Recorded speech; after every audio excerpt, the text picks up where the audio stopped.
What's up, jackalopes? I'm Hope, and today I'm going to be doing the Spike book tag. This was a book tag created by Cece over at Cece's Reading Journey, and if you haven't checked out her channel, you absolutely should. I'll link her down in the description, but her videos are really clever. In particular, I'm really enjoying her new TBR game. It's based on Hook-a-Duck, and it's a lot of fun to watch, and she has some cool punishments that she does with that, where, like, if she doesn't finish books in a certain category, all the books in a certain category for her TBR, she has to, like, do something out in the real world, and I think that's really fun to watch, so definitely go check her out. But she created this tag based on the character of Spike from Buffy the Vampire Slayer, which is a show that I really enjoy, so I really wanted to do this tag just because it seemed like fun. And yeah, without any further ado, let's just dive into the questions. The first of which is Loveable Villain, a book that lets you understand the traditionally villainous character. And so I've chosen The Only Good Indians by Stephen Graham Jones. This is a slasher book that came out last year, and I absolutely love this book. I really credit this one with getting me into the slasher and horror genres because this one is absolutely fantastic. But this book follows 4 Blackfeet men who, 10 years after a hunting trip gone wrong, have all left the reservation, and they're all, you know, trying to move on with their lives. They're all just kind of out there living, and they unfortunately are being hunted by a vengeful entity as a result of that hunting trip gone wrong. And so this book is really interesting because some of the chapters are actually from the perspective of the monster that is chasing them, and I think it creates this really interesting tension between the 4 men and their families, and like kind of caring for them and fearing for them throughout the book, but also totally understanding why the monster is doing what it's doing. So I thought that this was a really interesting example of a book that lets you understand the villain. The second question is Monster, a book with an unapologetically evil character, and I've chosen Chasing the Dragon by Nicholas Kaufman. This one is an urban fantasy. Nicholas Kaufman is one of my favorite authors, and I particularly like his urban fantasy, but this one follows Georgia Quincy, who is the last descendant of St. George the Dragon Slayer. So legend says that St. George defeated the dragon, which isn't quite true. So Georgia is the last in this long line of people who have, throughout the years, had to contend with the dragon in, I think, kind of a cycle. So Georgia is now trying to hunt down the dragon because the dragon has some sort of big plan figured out, and Georgia needs to stop the dragon before the dragon is able to destroy the world. And so the dragon here is super creepy. I really found the descriptions of the dragon and some of the things that the dragon does really disturbing. Like, the dragon is just here to watch the world burn and is not going to let Georgia get in their way. So I think that this was a really creepy monster, and I think it fits this prompt really well. Third question is Swagger, a book with snarky or sassy dialogue, and I've chosen These Violent Delights by Chloe Gong. This is a retelling of Romeo and Juliet that takes place in 1920 Shanghai and involves 2 warring gangs who are fighting for control of the city. I think that basically all of the main cast in this book are really sassy. They frequently get snarky with each other, and the dialogue was a significant portion of why I enjoyed this book so much. I thought it was fun. The writing, besides that, is also just really good, and there's some really interesting, like, geopolitical things happening here, but the dialogue in here is fantastic. Number 4 is Pet, a book with a strong, passionate love story. Bonus points if it's not cheesy. So I've chosen a book I'm actually still reading, but really enjoying it. And this is Winter's Orbit by Everina Maxwell. This was a debut that came out earlier this year, I think in February. And this is a political sci-fi with a strong romance at its core. So it follows Kiem and Jainin. Kiem is the prince of Iskat, which is this empire, and Jainin is a representative of Theia, one of Iskat's vassal planets. And Jainin's first husband, Prince Tom, has recently died, and he is pushed into a marriage with Kiem on very short notice. Like, Kiem finds out the day before. I think Jainin is known for like a week or something. So they're pushed into a political marriage very suddenly, very shortly after Prince Tom's death, and they have to grapple with both stabilizing the political situation with Iskat, because their relationship is vital for the continuation of Iskat's treaty with these other empires, because Iskat was solidifies its treaties with a political marriage. If one of its vassal planet treaties is seen to be weak, then this bigger treaty, which is up for renewal, will fall through because Iskat won't be seen as being like a unified empire. And that would allow other empires to attack them. So their relationship is really vital to the empire. But because it's on such short notice, and because of the kind of continuing legacy of Prince Tom in Janen's life, it's a very awkward marriage. And they also end up having to investigate a murder because it becomes clear that Prince Tom has been murdered. That's very early in the book. And so they have a lot on their plates, and it takes a while for the relationship to develop. But I think that as it does, it's a very sweet relationship, and it's clear very early on that they really like each other, and they just, each one thinks that they're not good enough for the other for various reasons, but they both really like each other, and I think even love each other very early on. And I think the development of it is just really sweet, and I'm really enjoying it. In fact, that's my favorite part of this book, is the relationship between Kim and Janen.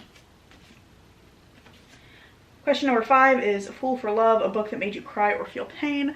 And for this one, I picked The Book Thief. I don't actually have a copy anymore. I got rid of mine. I donated it to my local teacher supply warehouse. But this book made me sob. I read it in high school. My friend and I tried to start a book club. It didn't go well. This was the first and only book that we read for this. We were the only 2 people that showed up. But we read this book, and I have a very specific memory of finishing it on Christmas Eve while my family was visiting, and I was like, they're all doing their thing, like talking or being on their different devices or whatever, and then I'm like sitting on the floor back against the couch, just like tears streaming down my face, sobbing as I'm reading the last few pages of this book. So it clearly had a big impression on me. I don't remember that much of the story anymore, but I do remember the way it made me feel. So that is the book that has definitely made me cry the hardest in the last few years. So question number 6 is The Yoko Factor, a book with a manipulative character. And I've chosen the Trent books, also by Nicholas Kaufman. He's, again, one of my favorite authors, does some great urban fantasy. This is also urban fantasy. This is technically the second book, but my partner has the first one and is still reading it. So this follows this man named Trent who one day woke up with no memory of who he was, and as a result of that, kind of got sucked into a criminal underworld. And so he finds out that he can't die. Anytime he dies, something brings him back to life. And he gets drawn into the criminal underworld and is working for this man named Underwood, who is absolutely manipulating him. And it's like he knows it, but he doesn't know how to not be in this situation. So he's trying to find out more about who he is, and Underwood is holding that over him, and that is what leads to the events of this series. That Underwood is able to kind of push Trent into getting involved in a situation, even though Trent doesn't want to be doing any of this. So I absolutely love these books. I also want to mention there's another manipulative character. There's a second villain. I don't want to say too much about that one, but there's an additional villain who is also trying to pull the strings of everything. So there are lots of manipulative characters in these books, and I think that these are just like really good fun. It's just like, you know, action-packed, fast-paced urban fantasy with some really lovable, interesting characters and some very manipulative villains. Question number 7 is The Big Bad is Back, a book with a truly morally gray character. For this, I've chosen one of my favorite characters. I think about him all the time, and he upsets me greatly. I've got The Goblin Emperor by Catherine Addison. This book follows a young half-goblin named Maya when he suddenly becomes emperor of the Elvish Empire. He's a half-goblin, half-elf, and basically the emperor and all of his family, excluding Maya, dies in an airship crash, and Maya is suddenly made emperor, and he has to like figure out how to run an empire when he barely knows anything about the social conventions because he was raised in exile. And one of the driving questions of this book is what really happened to the former emperor Baron Echabel. You know, it's clear very early on in the book that it was probably sabotage, but the driving question throughout the book is what happened. And so a character is introduced near the very end who is very important in answering that question. And he is the most unsettling character I have ever read about. I do not want to say his name because I don't want to spoil this book for anybody who hasn't read it yet, because I think you absolutely should. But this character, he's on page for like a very brief amount of time, right?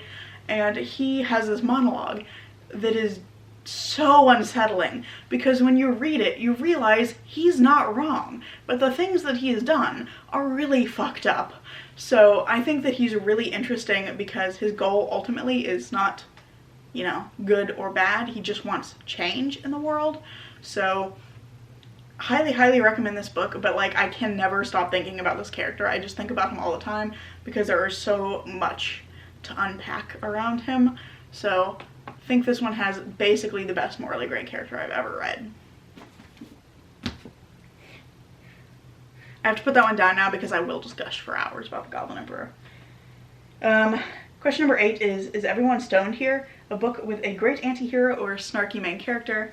I have chosen a book I haven't actually read yet, but bear with me, it's gonna have an anti-hero, and I know, because this is Moriarty the Patriot by Ryosuke Takeuchi, I think? Yes.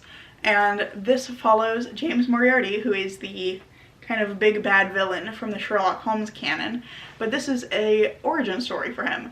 And the premise is basically that he gets his start in his criminal empire by wanting to help the poor and having a kind of eat the rich attitude. And it's basically about how he morphs from trying to make positive change in the world to being this like criminal mastermind.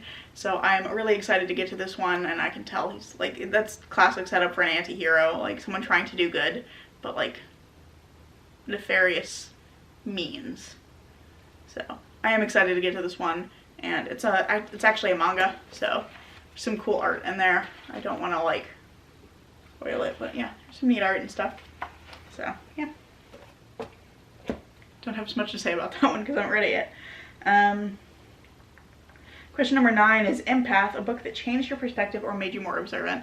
And I have chosen What Everybody Is Saying by Joe Navarro. It's a nonfiction book about body language, and it's written by this guy who worked for the FBI, and his specialty was body language and kind of being a negotiator and an interrogator, and really interesting stuff in here. It's a lot about like how everybody has a different baseline for the way that they move and the way they kind of exist in the world. So there's like no tried and true way of telling if someone's lying, but you can like observe people and get a sense of like what are their basic gestures and behaviors, and then the idea being what you should be looking for is things that differ from their baseline. So I feel like this book has made me more observant. I'm really interested in body language and how we, you know, communicate without speaking.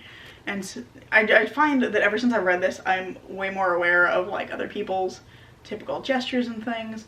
So I think that this book has definitely made me more observant of that, at least. And then number 10 is Life Is Just This, It's Living, a book that helped you grow. And I twisted this one a little bit because I had trouble finding one for this. But I've chosen one that I feel like has helped me grow in the sense that it's helped me kind of figure out what direction I want to go in my life. So this is actually a textbook. It's Understanding Video Games, The Essential Introduction by Simon Egenfeld Nielsen, Jonas Hyde Smith, and Susanna Pajares Tosca. And I had to read this for a class. I took a class on evil in video games. It was a religious studies course. I did not study religious studies, but I needed an additional course in like my last semester. Took this class and absolutely blew me away. So as a part of that, I read this book, and that was what made me realize that I really wanted to get into game studies. I'd never really considered that that was a thing before. I was feeling very lost because I was about to graduate. I had previously intended to be a forensic psychologist, then found out that I really didn't want to be a forensic psychologist, and then I just had no idea what I wanted to do, and I was feeling very lost. And part of, you know, reading this book and taking this class really helped me figure out what I wanted to do, and I think helped me grow as an academic and also as just as a person in figuring out what I want to do with my life. So I owe this book a lot, and yeah, I'm holding it, or I'm keeping it around for future reference. And then finally, there's a bonus question. William the Bloody, what would Spike read? So I've actually only watched season 1 of Buffy, because I'm terrible at keeping up with TV shows, but in season 1, Spike shows up like twice, and he's evil. He's you know, an asshole. But season 1 Spike gives me big, like, would read The Prince by Niccolo Machiavelli and not get the sarcasm vibes. So yeah, I think he'd probably read The Prince and other writings by Niccolo Machiavelli, which I used to have a copy and I don't have it to hold up here, but I'll put a picture somewhere. So yeah, those are all the questions. I think this is a really fun tag. I've really enjoyed putting together this list, and I hope that you've enjoyed watching this. And thank you so much for watching, especially if you made it all the way to the end. If you liked this, I hope you'll consider giving this video a like and maybe even subscribing to see what comes next. And regardless, thank you again for watching, and I hope to see you in the next video. Bye.